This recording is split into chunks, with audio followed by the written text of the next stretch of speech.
মৰমৰ ছাত্ৰ ছাত্ৰীসকল, আজি আমি ক্লাছ 8ৰ অষ্টম শ্ৰেণী বিজ্ঞানৰ 15 নম্বৰ চেপ্টাৰটোৰ গোটেইবিলাক পাঠভিত্তিক প্ৰশ্নোত্তৰ আলোচনা কৰিম। লগতে যিবোৰ ইম্পৰ্টেণ্ট কুৱেশ্যন এনচাৰ হয় সেইবিলাকত আমি টিক চিন দিম। গতিকে ভিডিঅ'টো শেষলৈকে চাবা আৰু ভিডিঅ'টো ভাল লাগিলে ছাবস্ক্ৰাইব কৰিবা আৰু লাইক কৰিবলৈ নাপাহৰিবা। গতিকে আৰম্ভ কৰিছোঁ আমি কুৱেশ্যন নম্বৰ 1ৰ পৰা। কুৱেশ্যন নম্বৰ 1ত আছে, তলৰ কোনবিধ বস্তু ঘৰখনক সহজে আহিত কৰিব নোৱাৰি? ইয়াৰ 4টা অপশ্যনৰ ভিতৰত খ নম্বৰ অপশ্যনটো শুদ্ধ, তামৰ দণ্ড এডাল। গতিকে আমি খ নম্বৰ প্ৰশ্নটোলৈ আগবাঢ়িছোঁ। 2 নম্বৰ প্ৰশ্নটোত আছে, এটুকুৰা পাটৰ কাপোৰেৰে কাঁচৰ দণ্ড এডাল ঘঁহিলে দণ্ডডাল কি হ'ব? ইয়াতে 4টা অপশ্যন দিয়া আছে আৰু এই 4টা অপশ্যনৰ ভিতৰত খ নম্বৰ অপশ্যনটো কাৰেক্ট হয়।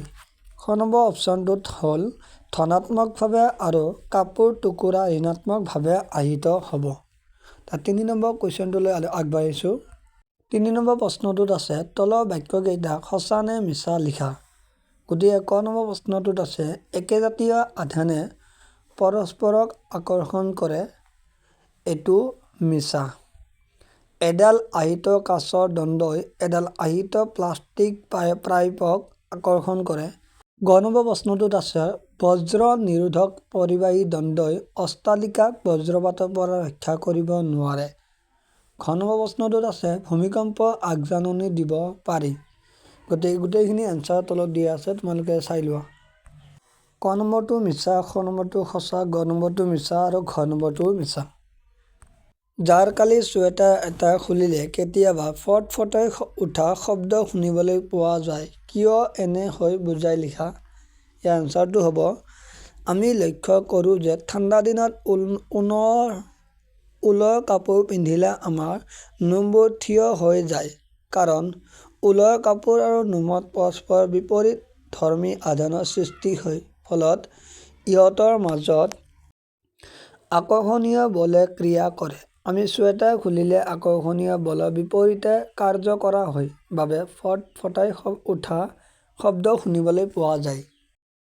5 নম্বৰ প্ৰশ্নটোত আছে, আহিত বস্তু এটা হাতেৰে চুলে আধানবোৰ কিয় নাইকিয়া হয় বুজাই লিখা।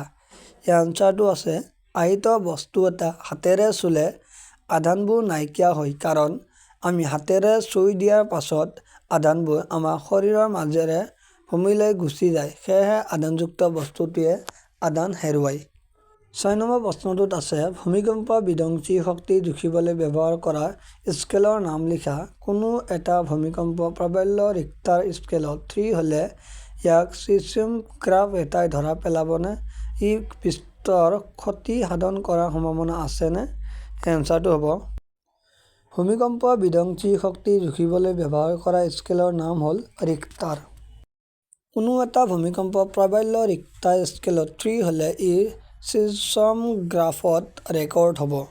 ই বিস্তৰ ক্ষতি সাধন কৰাৰ সম্ভাৱনা নাই। 7 নম্বৰ প্ৰশ্নটোত আছে, বজ্ৰপাতৰ পৰা নিজকে ৰক্ষা কৰিবলৈ ল'বলগীয়া 3টা ব্যৱস্থা দিহা দিয়া। ইয়াৰ এনচাৰটো হ'ব, বজ্ৰপাতৰ পৰা নিজকে ৰক্ষা কৰিবলৈ ল'বলগীয়া 3টা ব্যৱস্থা হ'ল, 1 নম্বৰটো ঢেৰেকনি শব্দ শুনাৰ লগে লগে সুৰক্ষিত ঠাইলৈ যাব লাগে। 2 নম্বৰটো ঢেৰেকনি শব্দ নাইকিয়া হোৱাৰ কিছু সময়ৰ পাছতহে সুৰক্ষিত ঠাইৰ পৰা আহিব লাগে। 3 নম্বৰটো দুৱাৰ খিৰিকী বন্ধ গাড়ীৰ ভিতৰত থকাটো সুৰক্ষিত। 8 নম্বৰ প্ৰশ্নটোত আছে, আহিত বেলুন এটাই আন এটা আহিত বেলুনক বিকৰ্ষণ কৰে আৰু অনাহিত বেলুন এটাই আহিত বেলুনক এটাক আকৰ্ষণ কৰে, বুজাই লিখা। আহিত বেলুন এটাই আন এটা আহিত বেলুনক বিকৰ্ষণ কৰে কাৰণ দুয়োটা বেলুনত একেধৰ্মী আধান আছে। আমি জানো যে একেধৰ্মী আধানৰ মাজত বিকৰ্ষণ হয়।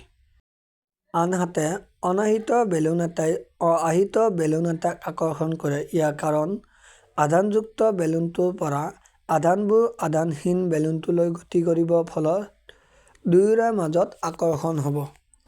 9 নম্বৰটো কৈছে, চিত্ৰৰ সহায়ত এটা সঁজুলিৰ বৰ্ণনা দিয়া যাৰ দ্বাৰা এটা আহিত বস্তু চিনাক্ত কৰিব পাৰি। গতিকে চিত্ৰটো দিয়া আছে, তোমালোকে চাই লোৱা।